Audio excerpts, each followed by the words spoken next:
¿Qué tal? ¿Cómo están? Bienvenidos. Estamos ya terminando esta nueva fecha, segunda fecha del Caribbean Latin Series of Poker. Es nuestra última jornada el día de hoy, despidiendo así lo que fue este gran torneo que albergó 305 players que nos acompañaron en esta nueva temporada, donde se juntó un prize pool de $229.000 en premios. El primer lugar se llevó $51.000. Y uno de los jugadores que estuvo participando, que nos acompañó en esta segunda temporada, es Andrés da Silva, que nos acompaña en el día de hoy, jugador de Venezuela. Andrés, bienvenido, gracias por estar con nosotros. Gracias por la invitación. Bueno, ¿qué significó para ti estar por segunda vez en nuestro circuito? Bastante emocionante, tenía previsto siempre venir a la siguiente parada del CLSOP debido al éxito que habíamos tenido en marzo. Estuvo espectacular. Esta parada es bastante afrodisíaca, es espectacular, no me canso de recomendarlo.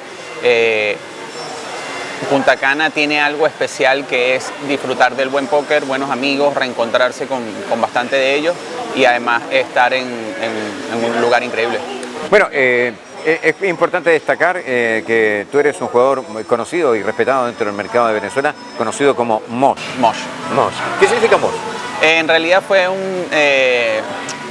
un nick que usamos mi esposa y yo, ¿verdad? Ella es conocida como Jenny Moya y yo era Andrés Mosh, entonces fuimos acortando y lo empecé a usar en todos los sitios de póker online y se hizo famoso. Oye, importante, acaba de mencionar a tu señora. ¿Qué opina tu señora? ¿Le gusta, te apoya en este deporte mental? Es un punto bastante importante. Sin el apoyo familiar es prácticamente imposible. Pasó un tiempo para que se entendiera, ¿no? Y además con los resultados se va haciendo un poco más fácil. Me apoya al 100%, es bastante difícil porque cuando tenemos que viajar durante 5, 6 días, 15 días como esta parada, a veces me puede acompañar, a veces no, entonces por las mismas situaciones que tiene que resolver ella. Pero nada, es fundamental 100% el apoyo y los resultados se van mejorando cuando ese apoyo existe, ¿no? Bueno, para conocerte un poco tu historia, ¿cómo nace tu idea? ¿Cómo llegas al mundo del póker? Ok, siempre me gustó el juego de cartas, ¿no? Por allá el boom de Moneymaker en 2003 me hace ver el Hold'em muy de manera empírica, sin ayuda de nadie, simplemente yendo a los casinos en Venezuela.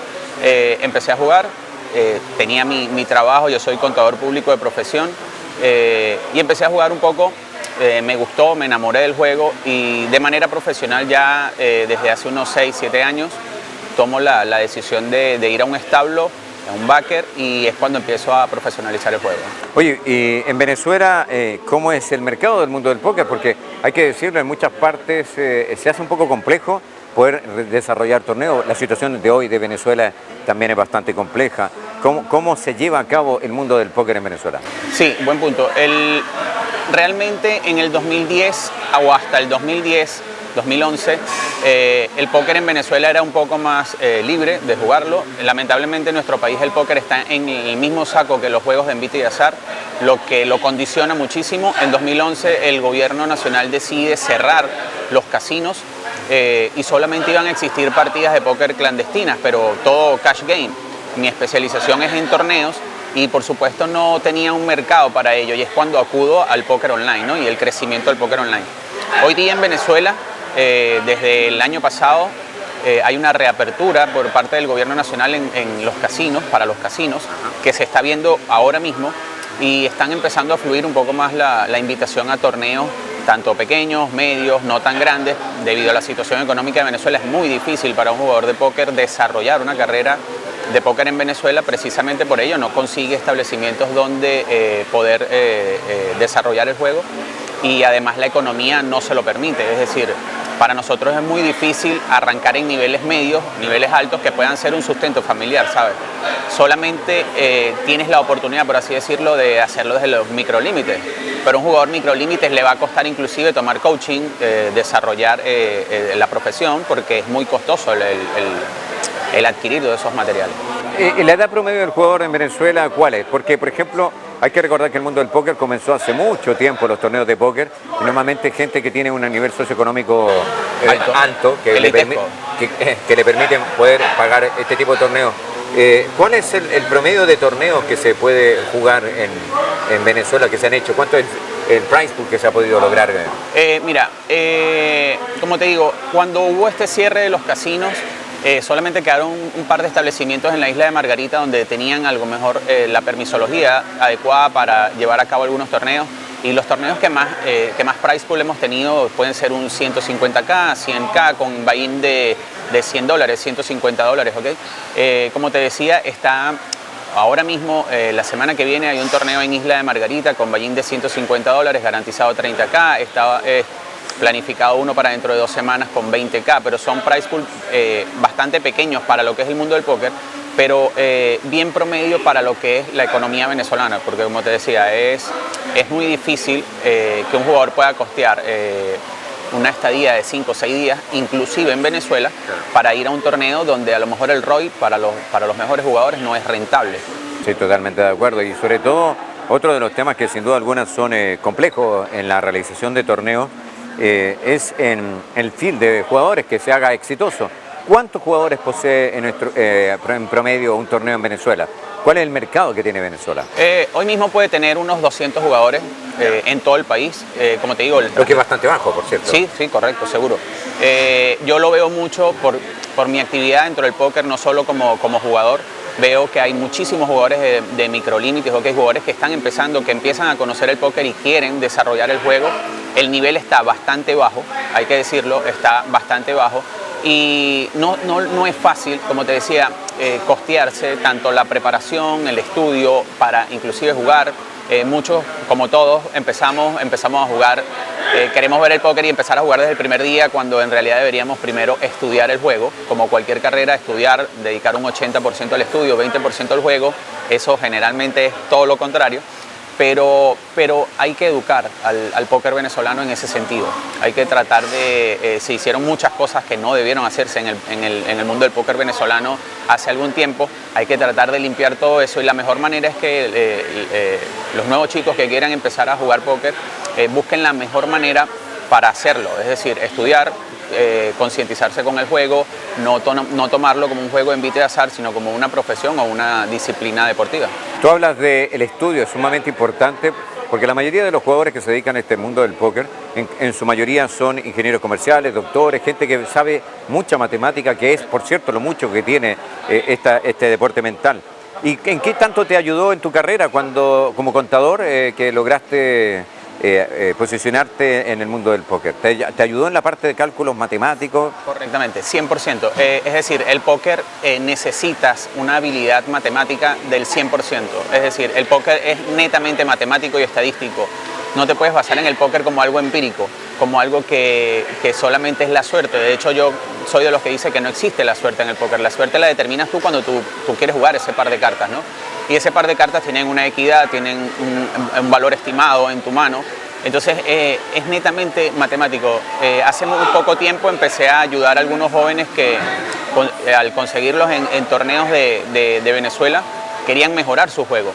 Logré dar un paso para dar algún coaching desde la base, desde el inicio, y me he dado cuenta que el mayor error es no saber que matemáticamente hay que calcular una mano, unas odds, unas pot odds. Y las apuestas, por cierto. Correcto, los sizing, etcétera. Entonces, cuando ves el mundo del póker global, te das cuenta que está netamente estadístico y matemático. O sea, no existe una mano que no conlleve un cálculo matemático, porque es allí donde depende tu valor esperado y tu profit a largo plazo. Es decir, nosotros los jugadores de torneo debemos pensar siempre en el profit y la rentabilidad a largo plazo. De hecho, un ejemplo claro, yo mismo en esta serie fue muy mala para mí, es decir, pero estoy consciente de todo lo que pasó.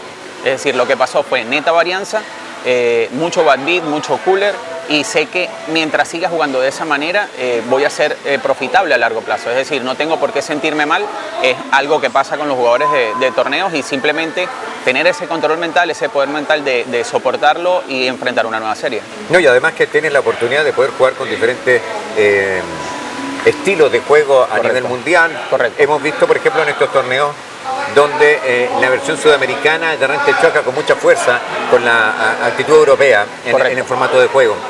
¿Qué tanto influye esta diferencia mental, esta diferencia de cómo llevar los juegos? Hay muchos que que realmente son recreacionales, no son tan profesionales. ¿Te cuesta mucho leer a un jugador cuando es más recreacional y te ves en una mano muy importante? Mira, hay que determinar bastante, es uno de los factores importantes del póker y sobre todo en vivo, es determinar qué tipo de jugador estás enfrentando, ¿no?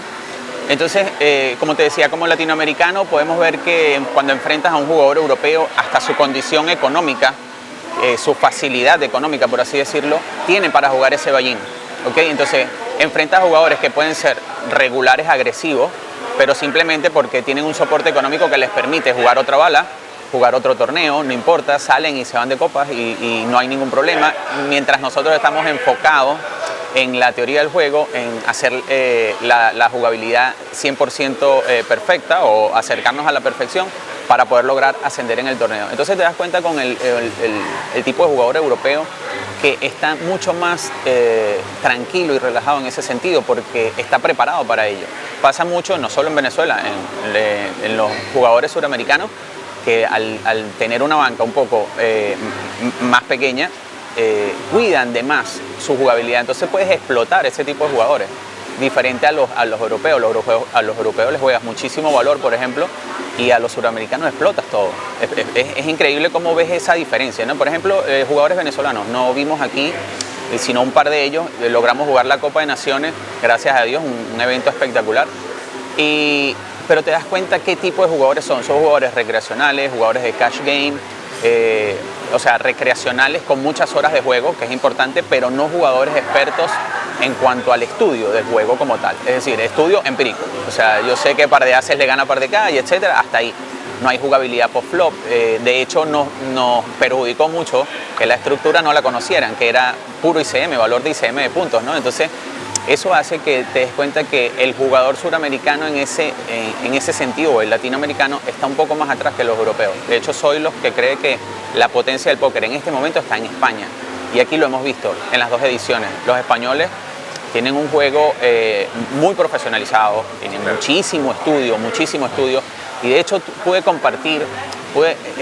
mezclarme un poco con ellos y entender qué es lo que hacen. Es decir, están estudiando constantemente. Por más que los veas donde estén, están estudiando constantemente, hablando de póker, y eso es lo que te va llenando como jugador profesional. Estamos prácticamente llegando al final de esta entrevista, Andrés, y yo quiero consultarte como resumen, porque nos sirve para nosotros como organizadores de este Caribbean Latin Series of Poker, saber cuál es la opinión de los jugadores. ¿Qué te pareció? ¿Te gustó la estructura? ¿Vas a poder estar presente en nuestra tercera fecha? Sí, espero que sí, 100%. Me parece perfecto la estructura, el manejo de Fernando Bando y todo el equipo, el staff que maneja Fernando, 100 puntos, siempre de la mano de Fernando Bando, todo va a salir bien, debería salir bien.